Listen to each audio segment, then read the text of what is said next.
Topology and functional সাবজেক্টের আজকে আমরা এক্সাম্পল 2 করবো এবং এক্সাম্পল 2 বলতেছে যে প্রমাণ করতে চিত্রণ F x y equal x plus y x cross x হতে এক্স এ এবং G alpha x equal alpha x আর ক্রস এক্স হতে এক্স এ অবিচ্ছিন্ন, যেখানে এক্স একটি নর্ম জগৎ এবং আর বাস্তব ফিল্ড। তাহলে এখানে আমাদের কী প্রমাণ করতে হবে? যে প্রথমত দেখাতে হবে যে এখানে এফ এবং জি দুইটাই কী হবে, অবিচ্ছিন্ন। ঠিক আছে, এটা আমাদের প্রুভ করতে হবে। আমরা এটা করার চেষ্টা করি। তো বই এখানে কোনো এই সাবজেক্টের মোটামুটি গাণিতিক যে কাজগুলো কম সাধারণত, সো আমরা বই থেকেই দেখে দেখে বোঝার চেষ্টা করি। ওকে, দেখো তো সমাধানে আসবো আমরা বই থেকে, যেখানে এর ডিটেলস বোঝাতে হবে বুঝাই দেবো। এক্স ওয়াই নর্ম জগতে নর্ম এক্স প্লাস ওয়াই নির্মরূপের সংজ্ঞায়িত কিছু কিছু শর্ত, যেমন এক্স ওয়াই নর্ম জগতে নর্ম এক্স প্লাস ওয়াই যদি হয় সেক্ষেত্রে নির্মরূপের সংজ্ঞায়িত কীভাবে? যে এক্স কোমা ওয়াই, এখানে আমাদের double vertical x comma y equal, আমরা এটাকে আলাদা আলাদা পৃথক করে লিখতে পারি এভাবে, এই যে x vertical plus y vertical. এক নম্বর সমীকরণ যে নর্ম জগতে নর্ম এক্স ক্রস ওয়াইকে আমরা এভাবে লিখতে পারি। মনে করি এক্স একটি নর্ম জগৎ, যেখানে চিত্রণ এফ সাজেট x cross x tends to x, যা নির্মরূপের সংজ্ঞায়িত। এখানে আরেকটা আমাদের সূত্র চিত্রণ তৈরি হওয়া আছে, যেটাকে আমরা নির্মূল সংজ্ঞায়িত করতে পারবো x x comma y equal x plus y, যেখানে এক্স ওয়াই হচ্ছে আমাদের সেই এক্সের সেই নর্ম জগতের উপাদান। ঠিক আছে, দুটা উপরে রাখা প্রথমত, পরবর্তীতে কাজে দেবে। তো এটা আমরা এখান থেকেই পাবো চিত্রণটা, আর এটা আমরা শুধু মনে রাখবো। এখন দেখো এফ অবিচ্ছিন্ন, এস অবিচ্ছিন্ন প্রমাণের জন্য আমরা দেখাবো যে প্রত্যেক কি করতে হবে প্রমাণের জন্য, যে এপসাইলন গ্রেটার দ্যান ইকুয়াল 0 এর জন্য একটি ডেল্টা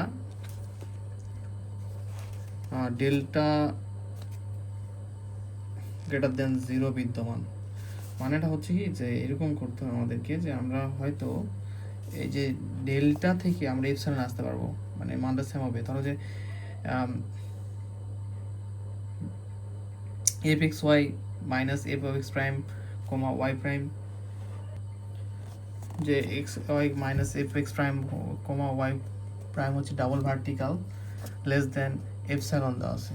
যখন একটু জুম করি, যখন ডাবল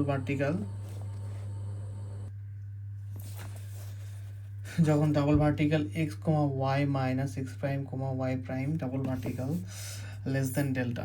তার মানে এখানে আমাদের যে কাজটা করতে হবে, ধরো যে এই ডেল্টা থেকে আমরা এপসাইলন যাওয়ার ট্রাই করবো, এটা যখন এটা থেকে এটাতে যখন আসবে তখন এটা একটা অবিচ্ছিন্ন হবে। তাহলে আমরা প্রথমত এটা দেখে নাও, এটা একটা সূত্র যে এরকম, যে f of x comma y minus x prime comma y prime double vertical less than epsilon যখন এটা হবে। ঠিক আছে, বলো এখানে এক্স প্রাইম ওয়াই প্রাইম, এখানে কোনো ফাংশন নাই।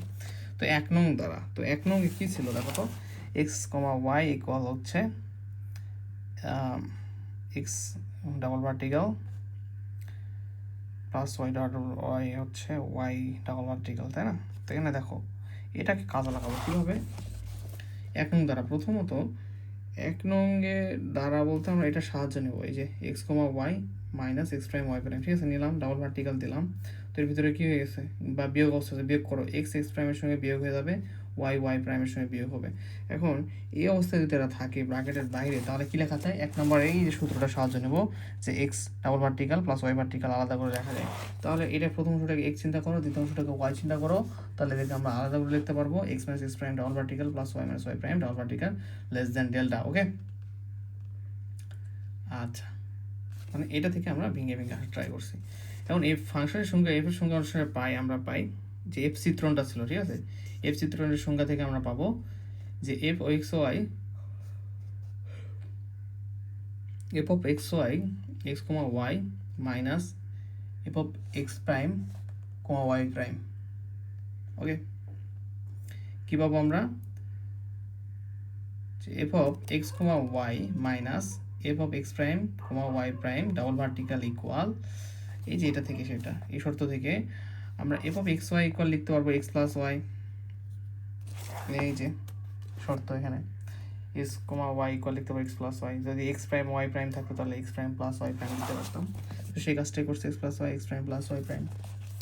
এখন এটা থেকে আবার আমরা এভাবে লিখতে পারি, এটা বিয়োগ করো x minus x prime plus হচ্ছে ওয়াই মাইনাস প্লাসে minus y minus y prime. এটাকে যদি আমরা আলাদা করে লিখে দেবো, আমরা শর্ত জানতাম যে কোনো একটা পদ যদি মডুলাসের ভিতরে থাকে দুইটা পদ অংশ তাহলে এরকম এ প্লাস বি, তাদেরকে গেট লেস দেন ইকুয়াল তাদের থেকে বড় হবে, এদেরকে যদি আলাদা করে মডুলাস দেওয়া যায়, তো সেরকমই ডাবল ভার্টিক্যাল এদেরকে আলাদা আলাদা করে লিখলে এদের মানটা বড় হবে। আর এটা হচ্ছে আমাদের সেই ডেল্টার মান, ডেল্টা থেকে এই ভ্যালুটা আবার ছোটো এখানে দেওয়া আছে, দেখো শর্ত কোথায় সত্য এই শর্ত, ঠিক আছে। তাহলে এটাকে আবার আমরা কি লিখতে পারি, এই এপসাইলন ডেল্টার জায়গায় আমরা এপসাইলনটা নিব, নিলে পাবো হচ্ছে F x comma y minus A prime x prime y prime equal less than হচ্ছে এপসাইলন। তো এটা দেখা যায় এটা হচ্ছে এফ অবিচ্ছিন্ন, ঠিক আছে, কারণ এই শর্তটা হচ্ছে এপসাইলন, কিন্তু এই শর্ত থেকে আমরা ডেল্টা শর্তটা পাচ্ছি আর এটা এফ অবিচ্ছিন্ন হয়ে গেল। এখান থেকে আমাদের আরেকটা জিনিস দেখাতে হবে, দ্বিতীয় অংশটা বলতেছে সেটা আমাদের প্রুভ করবো এখন। যে মনে করি এক্স একটা নর্ম জগৎ এবং আর বাস্তব সংখ্যা সেট, ঠিক আছে, মনে করলাম, এবং প্রদত্ত চিত্রণ যেটা দেওয়া আছে, যে সাবজেক্ট আমাদের চিত্রণটা ধরে নিলাম যে সাবজেক্ট আর ক্রস এক্স দেওয়া আছে, তাই না, প্রশ্ন দেখো জাস্ট টু এক্স জানি নিম্নরূপের সংজ্ঞায়িত, যেগুলো দেওয়া আছে G alpha x equal alpha x for all alpha হচ্ছে আর এর উপাদান আর বাস্তব সংখ্যা সেট, এবং ডেল এক্স এক্স হচ্ছে আমাদের নর্ম জগতের যে উপাদান সেটা, ঠিক আছে। আমরা জাস্ট এখানে প্রমাণ করবো, তার আগে বিস্তারিতগুলো বলে নিচ্ছি। জি চিত্রণটি অবিচ্ছিন্ন প্রমাণ করতে হবে, আমরা এফ করলাম এবং জিটাকে করতে হবে দ্বিতীয় অংশের জন্য। প্রমাণ করে দেখাবো যে সকল এপসাইলন গ্রেটার দেন 0 এর জন্য একটি ডেল্টা গ্রেটার দেন 0 বিদ্যমান থাকবে যেন, দেখো এই শর্তটা বিদ্যমান থাকবে যেন জি আলফা এক্স মাইনাস জি বিটা কোমা এক্স প্রাইম, এটা সত্য, বিভিন্ন থিওরি থেকে সত্যগুলো আসছে, মনে রাখতে হবে। লেস দেন এপসাইলন, যেখানে এটার মতো এখানে এই শর্ত ছিল, এখানে এই শর্তটা তৈরি হবে, ঠিক আছে, যেখানে alpha comma x minus beta comma x prime double fact by particular less than হচ্ছে ডেল্টা। তো এখানে হচ্ছে আমাদের কী দেওয়া ছিল, double vertical beta prime delta less than delta. তো এখন জি আলফা এক্স মাইনাস জি বিটা কমা এক্স প্রাইম, এখানে ডাবল ভার্টিক্যালটা দেওয়া আছে, আমাদের এখান থেকে কি পাবো দেখো, এখান থেকে আমরা তৈরি করার ট্রাই করি। তো আলফা এক্স এবং হচ্ছে বিটা কমা হচ্ছে এক্স প্রাইম, তো আমাদের এখানে শর্ত অনুযায়ী আসবে এই দেখো, এটা শর্ত, এটা নতুন সূত্র, আলফা কমা এক্স থাকলে আলফা এক্স, তাহলে আলফা কমা এক্স আছে জি অফ আলফা এক্স আছে তাহলে আলফা এক্স, আর এখানে হচ্ছে বিটা এক্স প্রাইম, তার মানে হবে বিটা এক্স প্রাইম, এই যে, ঠিক আছে, জি আলফা এক্স হলে তাহলে জি বিটা প্রাইম কমা এক্স প্রাইম মানে বিটা এক্স প্রাইম হবে, রাইট। আলফা বিটা হচ্ছে আমাদের যে নর্ম বাস্তব জগৎ ছিল সংখ্যার সেট, তার হচ্ছে উপাদান। এখন আমরা একে ভেঙে নিতে পারি এভাবে যে alpha x minus alpha x prime plus alpha x, এটা এক্সট্রা নিছি প্রমাণের ক্ষেত্রে, তো এদেরকে আমরা পজিটিভ নেগেটিভ করলে কেটে যাওয়া, আবার আগে লাইনে আসবে মাইনাস বিটা এক্স প্রাইম, তো এখান থেকে আলফা কমন নাও তাহলে এক্স মাইনাস এক্স প্রাইম, এখান থেকে এক্স প্রাইম কমন নাও তাহলে আলফা মাইনাস বিটা, তো এটা এখানে বসে দিলাম, এবং লেস দেন ইকুয়াল এদেরকে আমরা আলাদা করে যদি ডাবল পার্টিকুলার বাই পার্টিকুলার যদি দিয়ে দিই তাহলে কী হয়ে যাবে দেখো, alpha x minus x prime, এটা হবে আলাদা, এটা আলাদা হলে যে এটা সত্য মতো, তখন এটা হচ্ছে বড় হয়ে যাবে লেস দেন ইকুয়াল, তো জি আলফা এক্স মাইনাস জি beta x prime less than equal, এই যে আমরা প্রথম থিওরিতে একটা থিওরি শিখেছিলাম যে আলফাটা ধ্রুবক হিসেবে থাকে তখন এটা বাইরে চলে আসে, মডুলাস আলফা বাইরে চলে আসলে এটা থাকলো এখানে আগের অবস্থায়, এখান থেকে এক্স প্রাইমটাও বাইরে আগের অবস্থায় থাকবে, কিন্তু আলফা বিটা ধ্রুবক করাতে এটা বাইরে চলে আসলো, আমরা আগের ক্লাসে থিওরিতে এটা শিখেছিলাম শর্তটা। তো এখানে ঠিক আছে, এখন আবার শুধু নর্মালি এখন এই যে আলফা এক্স ডেল্টার ক্ষেত্রে আলফা এক্স এবং beta x prime, alpha x beta x prime, তো এখান থেকে আমরা মাইনাস করলাম alpha minus beta x minus x prime, এদেরকে আমরা আলাদা করে লিখলাম, এই শর্তটা এখানে কাজে লাগাইছি, ঠিক আছে, এক্স কমা ওয়াই থাকলে, তো এটাকে আলাদা আলাদা করে লিখলাম, তো এখানে আলফা বিটা আলফা মাইনাস বিটাকে এবার সিঙ্গেল অবস্থায় লেখা যায় যেহেতু ধ্রুবক, আর এটা এরকমই থাকবে না। তো এখন ইয়া সম্ভব